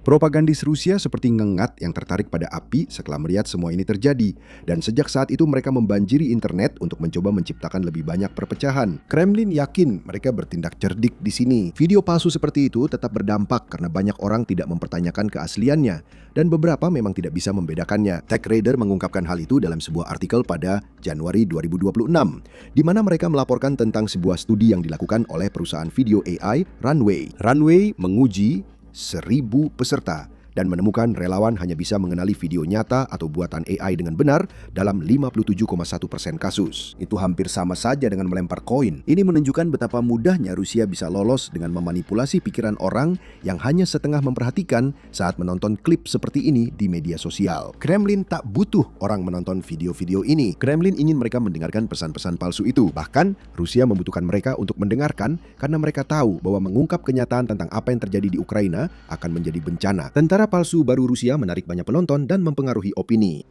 Tapi tentara aslinya gagal besar-besaran. Terhenti di Donetsk dan kehilangan wilayah di tempat lain, tentara Rusia tewas dalam jumlah besar. Rusia kehilangan antara 1.000 hingga 1.500 tentara setiap hari dan jumlahnya terus meningkat. Pada bulan Juni, Rusia kehilangan 39.490 tentaranya, dan menurut Al Jazeera, mereka kesulitan untuk menutupi kekurangan jumlah pasukan karena hanya mampu merekrut antara 24.000 hingga 30.000 tentara kontrak setiap bulannya. Inilah fakta yang Rusia tak ingin Anda lihat. Tentara yang gagal di Ukraina dan kematian dalam skala yang tak terbayangkan. Rusia membuat tentara Polandia palsu dengan seragam campuran Rusia dan Belarusia untuk mendiskreditkan Ukraina, Polandia, dan Uni Eropa dengan bahasa yang jelas merupakan terjemahan dari teks Rusia, dan pemalsuannya semakin parah. Apa yang kita lihat di sini bukan kejadian terisolasi. Ini bagian dari kampanye disinformasi besar yang digunakan Rusia untuk menutupi kenyataan tentang Ukraina selama bertahun-tahun. Korban deepfake bukan hanya orang Polandia. Prajurit Ukraina juga mengalami perlakuan yang sama. Inilah hal-hal yang kami bahas di acara militer ini. Kami memberi Anda wawasan tentang realitas invasi Rusia. Jika Anda menyukai apa yang Anda lihat dan ingin melihat lebih banyak, tombol berlangganan dan notifikasi hanya satu klik lagi. Selain tentara Polandia palsu, Rusia juga membuat video omong kosong dengan suara tentara Ukraina hasil AI. Euromaidan Press melaporkan fenomena ini pada 4 Juli. Mencatat bahwa Rusia membanjiri media sosial dengan video tentara Ukraina palsu dan tokoh otoritas, termasuk rabi yang dipakai menyebarkan disinformasi di Ukraina. Video palsu ini mengandung pesan berbeda dari yang dibahas sebelumnya. Video ini dibuat agar rakyat Ukraina menentang kepemimpinan mereka. Orang-orang itu dikirim untuk tewas dalam perang, kata para tentara buatan AI itu. Dan juga bahwa para politisi bisa memperkaya diri mereka sendiri dengan membeli villa dan barang-barang mahal lainnya. Salah satu video tersebut mendapat sekitar 900.000 penayangan. Menurut laporan media, mereka menimbulkan masalah besar bagi Ukraina. Video buatan AI bisa viral dan menyebar sangat cepat di media sosial dalam beberapa menit. Video pengecekan fakta bersifat reaktif, butuh waktu beberapa jam untuk online, dan kurang menarik perhatian karena tidak seprovokatif video aslinya. Kita memasuki era disinformasi yang disukai Rusia. Rusia telah menyukainya selama bertahun-tahun. Video ini hanya sebagian kecil dari jaringan bot media sosial yang menyebar video palsu selama bertahun-tahun. Sebagai contoh, pada Agustus 2024, media Ukraina bernama Texty melakukan investigasi terhadap jaringan TikTok yang berisi 2.000 akun yang semuanya palsu. Semuanya membagikan tagar anti-mobilisasi. Terdapat juga dokumentasi tentang video AI yang menunjukkan tentara Ukraina seakan menyerah kepada pasukan Rusia di tempat-tempat seperti Pokrovsk. Semua ini bertujuan meyakinkan rakyat Ukraina bahwa negara mereka kalah perang melawan Rusia. Yang berubah pada tahun 2026 adalah sifat dari video-video ini. Di masa lalu, Rusia telah menggunakan konten AI untuk menyebarkan video palsu yang melibatkan orang-orang hasil AI yang tidak memiliki otoritas nyata. Itu bukan yang kita saksikan di 2026. Baik melalui kemajuan AI maupun Rusia yang semakin menguasai teknologi yang digunakannya, gelombang baru video ini berfokus pada sosok yang dianggap sebagai figur otoritas. Prajurit, pemimpin militer, dan lainnya yang mengaku sebagai tokoh agama atau politik kini menyampaikan pesan-pesan yang ingin disampaikan Rusia. Sekali lagi, semua itu tidak nyata, tapi itu tidak masalah. Jika sebuah video palsu menjadi viral, butuh waktu berhari-hari untuk memperbaiki kerusakannya, dengan asumsi penonton bahkan mau mencari tahu lebih jauh dari apa yang sudah mereka lihat sejak awal. Institut Intelijen Molfar merilis daftar hal yang perlu diperhatikan jika Anda ragu apakah menonton konten buatan AI atau tidak. Cacat visual seperti efek uncanny valley pada wajah akibat kedipan mata tidak teratur. Tidak adanya mikroekspresi yang jelas kulang pada video tentara Polandia palsu. Dan desinkronisasi suara adalah petunjuk-petunjuknya. Anonimitas sumber dan kemunculan mendadak video yang sama di puluhan akun dalam hitungan menit juga merupakan petunjuk. Institut menyarankan untuk memeriksa akun. Jika akun baru atau hanya berisi jenis video sama, itu tanda jelas Anda melihat jaringan bot. Ratusan atau ribuan suka, seringkali disertai komentar umum dalam beberapa menit atau jam pertama setelah video tayang, juga bisa menjadi petunjuk. Rusia yakin sebagian besar orang tidak akan mengikuti langkah ini. Itulah sebabnya Rusia melakukan pemalsuan semacam ini. Yang mencolok di sini adalah perbedaan yang semakin jelas dalam cara Rusia menggunakan AI dibandingkan dengan cara Ukraina menggunakan teknologi tersebut. Rusia membuat pasukan palsu berbasis AI yang menyebarkan pesan palsu di media sosial. Bagi Rusia, ini soal disinformasi. Karena Rusia tahu bahwa mereka tidak bisa bersaing dengan Ukraina dalam hal penerapan militer nyata dari penggunaan AI untuk benar-benar memenangkan perang. Ukraina lebih unggul dari Rusia dalam penggunaan AI untuk serangan, terbukti dari kampanye serangan tengah Ukraina yang menghancurkan wilayah belakang dekat Rusia sepanjang sebagian besar tahun 2026. Kampanye itu memakai drone AI yang bisa mendeteksi dan menyerang target secara mandiri di belakang garis depan. Salah satu yang menonjol adalah drone Hornet yang memiliki jangkauan 300 km dan menggunakan AI untuk membimbing dirinya menuju target sehingga sangat sulit dihentikan dengan menggunakan tindakan penanggulangan perang elektronik. Kami juga telah melihat Ukraina menggunakan AI dengan cara menarik lainnya. Pada 23 Juli, United 24 Media melaporkan tentang Marichka. Sistem perencanaan medan perang berbasis AI ini dirancang untuk mempercepat pengambilan keputusan penting di medan perang. Sistem ini memungkinkan Ukraina memangkas waktu pengambilan keputusan dari 12 jam menjadi beberapa menit karena AI dapat menganalisis dan melaporkan puluhan dokumen dalam hitungan detik. Di masa lalu, para komandan manusia membutuhkan waktu berjam-jam untuk memilah dokumen-dokumen ini. Dalam perang yang berlangsung secepat perang di Ukraina, keterlambatan bisa menentukan keberhasilan serangan ke target Rusia atau kehilangan target yang sudah bersembunyi. Kontras yang terjadi di sini sangat menarik. Ukraina memakai AI untuk meraih hasil di medan perang, sedangkan Rusia memanfaatkannya untuk membuat tentara palsu dan video guna menipu orang yang kurang waspada. Pemalsuan ini tidak berhenti pada video buatan AI. Melihat betapa baiknya kinerja Ukraina di medan perang, Rusia sampai berbohong habis-habisan tentang apa yang sebenarnya terjadi di lapangan. Dalam penilaian invasi Rusia pada 22 Juli, Institute for the Study of War atau ISW melaporkan Rusia terus mengajukan tuntutan maksimalis untuk perdamaian, termasuk penyerahan Donbas.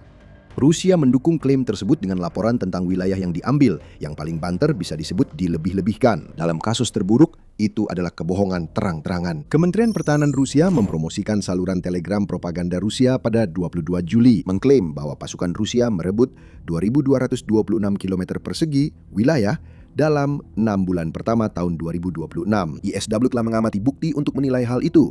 Pasukan Rusia hanya merebut total bersih 81,1 km persegi sejauh ini di tahun 2026. Sebagian karena serangan balasan besar Ukraina pada musim semi dan musim panas 2026, dan telah merebut atau menyusup ke 626,85 km persegi sejauh ini di tahun 2026, menurut laporan ISW. Klaim atas lebih dari 2.100 km persegi wilayah yang sebenarnya tidak dikuasai Rusia jelas merupakan penggelembungan besar. Rusia semakin menegaskan klaimnya dengan menyatakan pasukannya telah menguasai kota benteng Konstantinivka. Klaim-klaim tersebut mulai beredar pada awal Juli dan langsung dibantah oleh staf umum Ukraina. Staf umum menyatakan Ukraina masih mempertahankan posisinya di kota itu. CNN menyatakan sumber pemetaan independen dan kesaksian video dari tentara Ukraina membuktikan klaim itu salah. Apa yang sebenarnya tampak dilakukan Rusia adalah mengirim penyusup ke dalam kota, menyuruh mereka mengibarkan bendera untuk video, lalu kembali bersembunyi di tempat persembunyian mereka, di mana mereka menunggu untuk segera terdeteksi oleh drone Ukraina. Itu hanya kebohongan dan propaganda, seperti video AI, tapi memang begitulah cara Rusia. Kebohongan adalah senjata pemusnah massal Rusia yang sebenarnya, dan mereka telah menggunakannya seperti itu selama beberapa dekade. Ironisnya dari semua ini adalah, Putin sendiri mungkin juga menjadi korban kebohongan-kebohongan ini, sama seperti orang lain. Pemimpin Rusia memiliki sejarah panjang dalam memutarbalikan kebenaran. Mungkin sekarang sampai pada titik di mana dia bahkan tidak bisa melihat kenyataan dari versi palsu yang telah dia ciptakan untuk dirinya sendiri. Inilah pria yang tetap menyebut perang hampir 5 tahun ini sebagai operasi militer khusus. Dia akan meniru kata-kata para jenderalnya saat mereka mengatakan Rusia menang besar dan tidak mempertanyakan kenapa Donetsk belum jatuh meski ada kemenangan itu. Putin terus-menerus terjebak oleh propagandanya sendiri. Dia melakukannya ketika dia menginvasi Ukraina. Orang yang dipekerjakannya menyebarkan kebohongan bahwa Ukraina lemah dan mudah dikuasai. Putin mengira militer Rusia yang kuat bisa menang dalam beberapa hari. Kita sudah melihat bagaimana hasilnya. Putin mungkin terus-menerus berbohong tanpa malu. Namun, hal itu membuatnya menciptakan dunia di sekelilingnya sendiri, di mana kebenaran mustahil ditentukan. Saat ini, Putin adalah seorang pria yang tampaknya berniat mengurung dirinya dalam delusi-delusinya sendiri. Pada bulan Mei, Forbes melaporkan bahwa Putin menghabiskan sebagian besar waktunya berpindah-pindah antara bunker bawah tanah, dikelilingi oleh personel keamanan dengan perintah ketat untuk memeriksa segala sesuatu dan setiap orang yang mendekat. Dia tidak mengetahui kenyataan. Sudah lama dia tak melihatnya. Ironi lucunya, Putin sendiri kemungkinan besar akan tertipu dan mengira video AI dengan orang Polandia dan Ukraina palsu itu nyata jika menontonnya. Kita bahkan tidak bisa tahu pasti apakah Putin yang memerintahkan pembuatan video-video ini. Mungkin saja dia sama sekali tidak tahu bahwa video-video itu ada. Namun, video-video itu tetap membuktikan Rusia masih berbohong. Namun itu juga tanda putus asa. Rusia berusaha menciptakan dunia hayalan untuk mengalihkan perhatian dari buruknya kinerja pasukan di Ukraina. Rusia ingin orang percaya pesan itu, karena jika diperhatikan, kebohongan akan langsung terbongkar. Jangan mudah tertipu. Rusia dipimpin pria yang dikelilingi penjilat dan sengaja menjauh dari kenyataan. Apa yang sedang menyebar di media sosial saat ini hanyalah contoh lainnya. Rusia tidak bisa menang di Ukraina dengan tentara yang sesungguhnya. Satu-satunya kemenangan yang diraih Rusia sekarang adalah dengan pasukan robot dan tentara palsu yang tidak ada. Coba hadapi kenyataan ini Rusia. Kalian hampir kehilangan Crimea akibat kampanye isolasi Ukraina yang brilian yang menunjukkan betapa efektifnya AI jika digunakan untuk bertempur, bukan untuk video palsu. Ini menjadi kejadian yang terlalu sering terjadi. Drone Rusia yang menurut Kremlin ditujukan ke Ukraina terus saja masuk ke wilayah udara Rumania. Drone-drone itu sebenarnya bukan untuk Ukraina, melainkan bagian dari taktik intimidasi Rusia saat Putin dan kroninya mencoba membujuk Rumania menarik dukungan dari Ukraina. Itu tidak berhasil. Rumania sudah muak dengan ulah Rusia. Putin terkejut ketika Rumania mulai menembak balik drone-drone Rusia. Eskalasi ini sangat mengejutkan dan berdampak besar bagi NATO dan Ukraina. Mulai 24 Juli, Rumania menembak jatuh 3 drone serang Rusia. Dalam 3 hari berturut-turut, pelanggaran ilegal ini terjadi bersamaan dengan serangan Rusia yang makin intensif di dekat perbatasan 614 km antara Rumania dan Ukraina. Rusia menyatakan pelanggaran ini tidak disengaja. Rusia selalu berpendapat demikian. Namun pola ini jelas dan respons Rumania menegaskan pandangannya tentang drone di wilayah udaranya. 3 drone Rusia telah dijatuhkan F-16 yang langsung diterbangkan setelah drone terdeteksi melintasi wilayah Rumania. Insiden pertama terjadi pada 24 Juli. Drone Rusia diam-diam masuk ke Rumania di area antara Suleana dan Fatesti. Yang terakhir adalah lokasi pangkalan udara. Jet tempur segera diterbangkan. Sepasang Eurofighter Typhoon gagal menembak jatuh drone Rusia. Setelah itu, F-16 menembakkan rudal dan berhasil menjatuhkan drone Rusia di ladang dekat Padina. Pemeriksaan puing mengungkap drone itu adalah Shahed Rusia. Esoknya, insiden serupa terjadi. Drone Rusia melewati wilayah Rumania di dekat Delta Danube. Rumania pun mengerahkan 4 pesawat, membuat drone Rusia tak punya peluang. Model ini lebih kuat dan merupakan drone bertenaga jet sehingga lebih cepat. Pada 26 Juli, drone Rusia ketiga melintasi perbatasan sekitar pukul 10.15 pagi. Sekali lagi, F-16 dikerahkan dari Fagesti. Kali ini menghancurkan drone Rusia di suatu tempat di atas perairan teritorial Rumania di Laut Hitam. Satu pelanggaran drone bisa saja dianggap sebagai kebetulan. 2 kali menimbulkan kecurigaan, dan 3 kali itu adalah pola yang tampaknya menunjukkan bahwa semua ini sangat disengaja oleh pihak Rusia. Sungai Danube adalah kunci di sini, dan memahaminya menjelaskan mengapa drone Rusia masuk ke wilayah Rumania. Sepanjang perang, Rusia telah menyerang pelabuhan Ukraina di sungai ini. Ada alasan kuat untuk itu. Sungai Danube adalah jalur ekspor utama yang digunakan Ukraina untuk mengirimkan gandumnya ke seluruh dunia. Melalui satu jalur air ini, Ukraina menghasilkan miliaran dolar pendapatan setiap tahunnya. Rusia ingin mengakhiri hal itu. Rusia sudah lama ingin melakukan itu. Selama berabad-abad, pelabuhan Danube seperti Ismail dan Odessa relatif tenang. Sering luput dari perang di sekitarnya, kini pelabuhan-pelabuhan itu jadi target saat Rusia berupaya menggerus pendapatan dari industri gandum Ukraina secara besar-besaran, yang menyumbang 10% dari seluruh gandum yang dijual di dunia. Ekspor Ukraina memberi makan jutaan orang. Rusia memilih membiarkan mereka kelaparan daripada membiarkan Ukraina memperkuat diri. Rusia terus-menerus menyerang pelabuhan di Sungai Danube. Pada bulan Mei, Ismail diserang 2 kali. Sekali pada tanggal 2 Mei dan sekali lagi pada tanggal 19 Mei, yang menyebabkan kerusakan pada infrastruktur pelabuhan. Mengapa semua ini penting dalam konteks Rumania? Sebagian Sungai Danube kurang lebih membentang di sepanjang perbatasan antara Ukraina dan Rumania.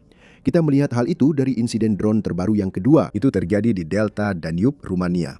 Selama bertahun-tahun, Rusia memakai pembagian sungai antara Ukraina dan Rumania sebagai alasan saat syahid mereka masuk wilayah Rumania. Kremlin berdalih tidak berniat menyerang Rumania, melainkan Ukraina yang jadi target.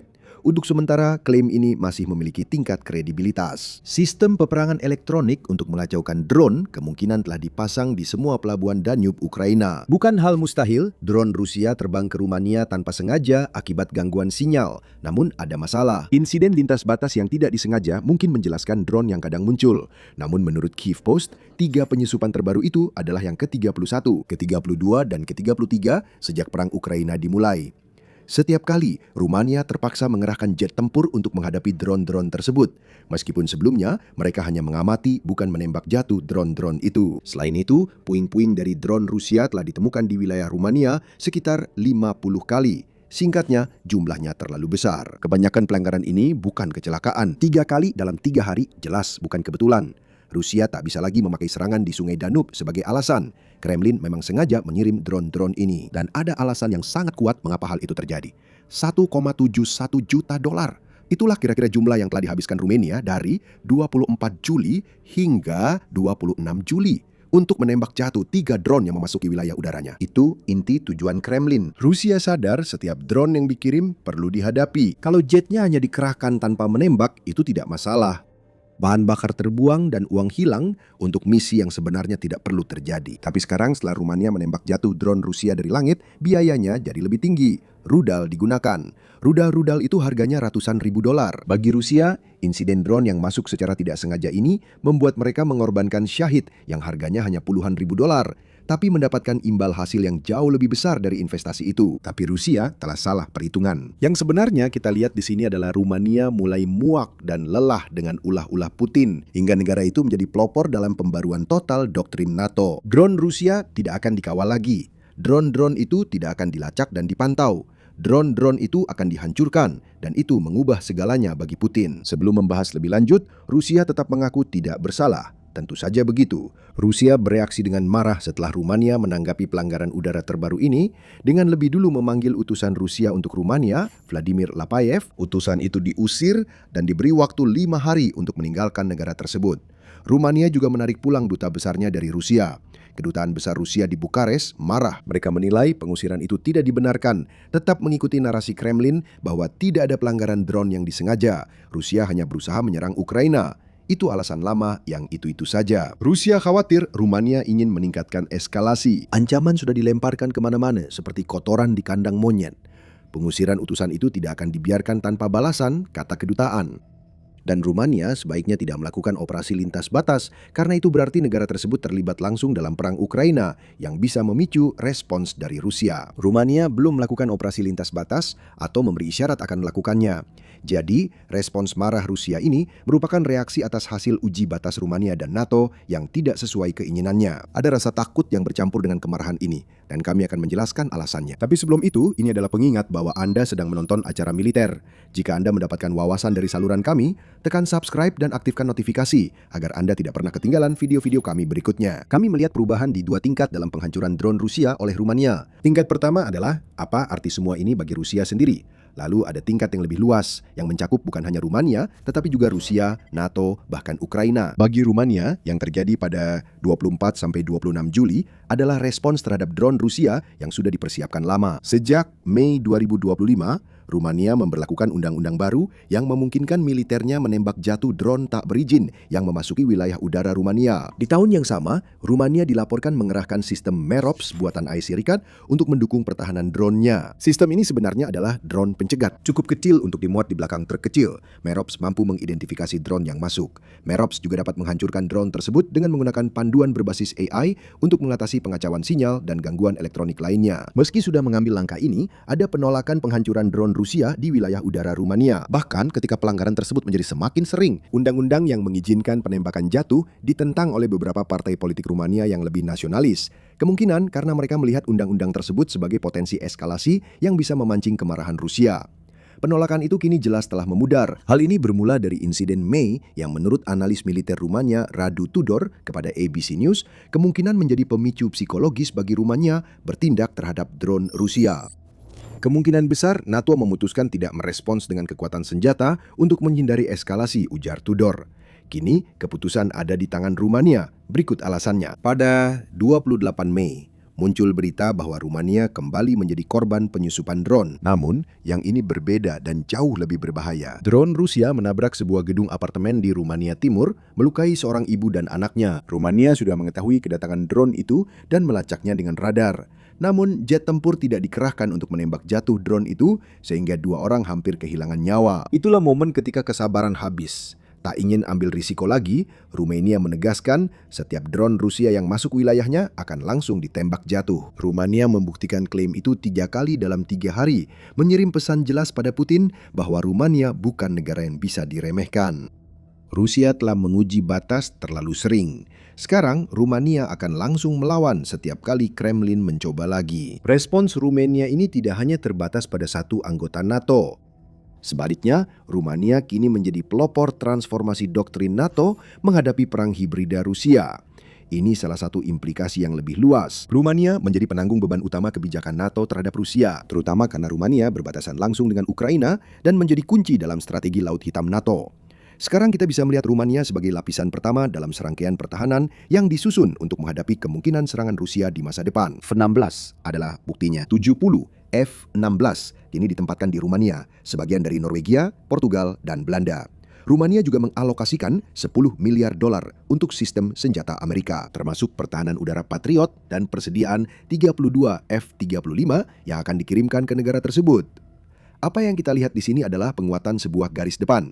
Negara yang berisiko diinvasi Rusia, apalagi jika Putin sukses di Ukraina, kini menjadi salah satu yang terpenting di aliansi NATO. Rumania merupakan anggota pendiri Defense, Security and Resilience Bank, serta meluncurkan beberapa inisiatif pertahanan udara untuk menghadapi agresi Rusia. Rumania juga bagian penting dari perisai pertahanan rudal balistik NATO di Laut Hitam bersama Turki. Negara ini mengeluarkan miliaran untuk memperluas pangkalan udara dan bergabung dengan Turki serta Bulgaria dalam operasi pembersihan ranjau di Laut Hitam. Semua ini bermuara pada satu hal yang sangat sederhana.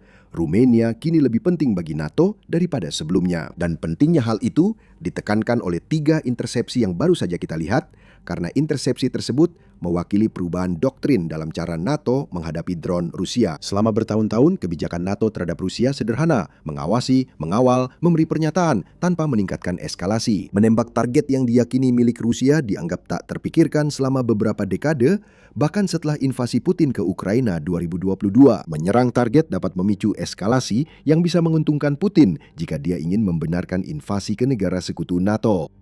Dalam beberapa kasus, doktrin itu tetap berlaku. Jika Rusia menerbangkan jet tempur ke wilayah Rumania, jet itu akan dihadang F-16 dan Eurofighter Typhoon yang akan mengapit jet Rusia itu dan mengawalnya keluar. Menghancurkan target semacam itu sangat berbahaya. Putin kehilangan seorang pilot, tapi dia tetap punya amunisi untuk menggalang rakyat Rusia melawan NATO. Namun, drone berbeda karena tidak berawak, dan Rusia mengklaim, seperti pada kasus Rumania, bahwa drone mereka tidak sengaja memasuki wilayah udara NATO. Menghadapi drone menandai perubahan doktrin. NATO kini lebih siap menembak target-target ini, terbukti dengan peluncuran inisiatif Drone Age pada Juni. NATO bersama-sama mengalokasikan $40 miliar untuk program deteksi, identifikasi, dan yang terpenting, menetralisir ancaman drone. Program ini butuh 5 tahun untuk rampung, tapi jadi sinyal bagi Putin kalau NATO kini serius soal drone. NATO akan menghancurkannya saat melihatnya. Rumania baru saja memulai kebijakan ini dengan menjatuhkan drone. Penangkalan bukan lagi prosedurnya, respons aktiflah yang sekarang diterapkan. Seperti yang sudah kami sampaikan, perubahan doktrin ini memberi sedikit kelonggaran. Negara-negara NATO tidak akan meledakkan kapal armada bayangan, kapal mata-mata, atau jet tempur yang masuk wilayah NATO. Keseimbangan tetap dijaga. Dan keseimbangan itu tampaknya adalah jika ada tentara Rusia yang terlibat, maka target tersebut tidak akan diserang. Tapi drone adalah sasaran yang sah. Dan meskipun menembak jatuh drone saat ini harus mengorbankan rudal yang harganya berkali-kali lipat lebih mahal daripada drone itu sendiri, untuk saat ini itu masih dilakukan. Pertahanan yang lebih efisien akan segera hadir. Kita mungkin baru saja menyaksikan momen penting di Rusia. Rumania menghancurkan drone-drone Rusia, dan yang didapatkan sebagai balasan hanyalah ancaman marah dan tidak berdaya yang sama seperti yang telah Rusia lontarkan selama bertahun-tahun. Negara lain yang pernah jadi korban pelanggaran udara Rusia seperti Polandia, negara-negara Baltik, dan Denmark akan melihat ini, dan kepercayaan diri mereka tumbuh kembali. Jika Rumania bisa, mereka juga bisa. Putin membuktikan dia tak akan meningkatkan eskalasi hanya karena drone. Itu membawa kita ke bagian kedua dari gambaran yang lebih luas tentang tindakan Rumania. Putin telah menguji NATO selama sebagian besar perang Ukraina. Dia belum menginvasi negara NATO, setidaknya belum. Namun pelanggaran wilayah udara seperti di Rumania terjadi di seluruh wilayah NATO, bersamaan dengan strategi perang hibrida lain seperti sabotase, serangan siber, dan kampanye disinformasi. Rusia melakukan serangan seperti ini untuk menguji toleransi NATO. Mereka ingin memuji respons dan menciptakan perpecahan. Skenario ideal bagi Putin adalah para pemimpin NATO terlalu banyak berdebat soal respons terhadap Rusia, hingga akhirnya tidak ada tindakan yang diambil. Perpecahan membuat Rusia bisa memanfaatkan kelemahan. Serangan tanpa respons langsung jadi sinyal bagi Putin untuk terus meningkatkan eskalasi. Semua itu memang disengaja, termasuk drone yang tak sengaja masuk Rumania. Masalah besar Putin setelah 24-26 Juli adalah ia mengalami jalan buntu dengan strategi eskalasinya. Para pemimpin NATO sudah tahu niatnya. Wakil Menteri Negara di Kementerian Pembangunan Ekonomi dan Teknologi Polandia, Michał Baranowski, menjelaskan saat membahas insiden Mei yang melukai 2 warga sipil Rumania. Ini bukan kesalahan, ini adalah provokasi. Ini sangat serius. Sulit untuk melebih-lebihkan besarnya eskalasi ini, katanya kepada Euronews. Rumania tahu hal itu sama baiknya dengan Polandia. Dengan respons jet tempur, mereka menegaskan pada Putin bahwa eskalasi lebih lanjut tidak akan diizinkan. Tanggapan akan datang. Drone Rusia tidak lagi bebas untuk membuat kekacauan. Saat NATO memberikan jawaban atas ujian Rusia yang tidak pernah ingin didengar oleh Putin, bagian terakhir dari teka-teki itu ada pada Ukraina. Salah satu alasan utama mengapa Putin ingin memecah NATO adalah untuk membatasi jumlah dukungan yang sampai ke Ukraina. Perpecahan menimbulkan konflik, memicu perdebatan soal jenis senjata yang akan dikirim, atau bahkan soal pengiriman senjata itu sendiri. Rumania baru saja menunjukkan kepada Putin bahwa mereka tidak akan diintimidasi untuk menarik dukungannya terhadap Ukraina. Bahkan, dukungan itu akan semakin kuat karena sekarang Rumania bersedia secara aktif menyerang aset-aset Rusia yang memasuki wilayahnya. Jadi, apakah Rumania akan masuk ke Ukraina dan melakukan operasi lintas perbatasan? Tidak. Kemungkinan besar Rumania akan memperkuat dukungan untuk Ukraina. Itu penting karena Rumania sudah menjadi bagian utama mesin perang Ukraina. Kiev Post menyebut Rumania sebagai pusat logistik yang paling bersahabat bagi Ukraina dalam artikel Januari, dengan menunjuk pada statusnya sebagai jalur pengiriman utama kedua NATO untuk senjata yang disumbangkan kepada Ukraina oleh anggota-anggota NATO. Rumania kemungkinan akan jadi mitra utama dalam rekonstruksi Ukraina ke depan karena letaknya di koridor Danube dan proyek modernisasi rel serta jalan yang tengah berlangsung di negara itu. Rumania telah menjadi pusat logistik utama bagi Ukraina dan perannya akan terus berkembang. Pada Maret, Rumania dan Ukraina menandatangani perjanjian strategis baru, mengakhiri komplikasi masa lalu yang muncul akibat sengketa wilayah dan menetapkan kedua negara sebagai sekutu setia dalam menghadapi agresi Rusia. Juga pada bulan Maret, Presiden Rumania Nikos Orasan mengumumkan bahwa negaranya mendukung aksesi Ukraina ke Uni Eropa. Ini adalah ikatan lain dengan Barat kolektif yang tidak diinginkan Putin. Saat Rusia mengirim drone ke Rumania pada akhir pekan 24 Juli, mereka menganggapnya sebagai ujian seperti biasa. Satu lagi upaya menguji batas, kesempatan lain untuk mengintimidasi negara yang jauh lebih kecil. Namun ujian itu justru menjadi bumerang bagi Putin. Rumania merespons drone Rusia dengan menghancurkannya dan menunjukkan pendiriannya, bukan hanya sebagai sekutu Ukraina, tetapi juga sebagai salah satu negara kunci di garis depan baru yang sedang terbentuk antara NATO dan Rusia. Doktrin telah berubah. Pengamatan telah berkembang menjadi pemusnahan. Sekarang, Putin sadar setiap uji coba terhadap Rumania di masa depan beresiko tinggi. Ini bulan yang buruk bagi Rusia saat mereka berusaha memenuhi obsesi Putin merebut Ukraina dan merusak NATO. Di Ukraina, Jenderal Rusia sangat ingin menyenangkan pemimpinnya hingga memberitahu Putin bahwa Rusia telah merebut Konstantinivka. Para jenderal itu berbohong. Kenyataannya adalah pasukan brilian Ukraina berhasil memancing tentara Rusia ke dalam jebakan yang menghancurkan. Cari tahu lebih lanjut tentang jebakan itu dan dampaknya yang lebih luas di video kami. Jika Anda suka video ini, jangan lupa berlangganan acara militer dan tekan lonceng notifikasi untuk mengikuti liputan perkembangan militer terbaru di Ukraina, Eropa, dan seluruh dunia. Dan seperti biasa, terima kasih telah menonton.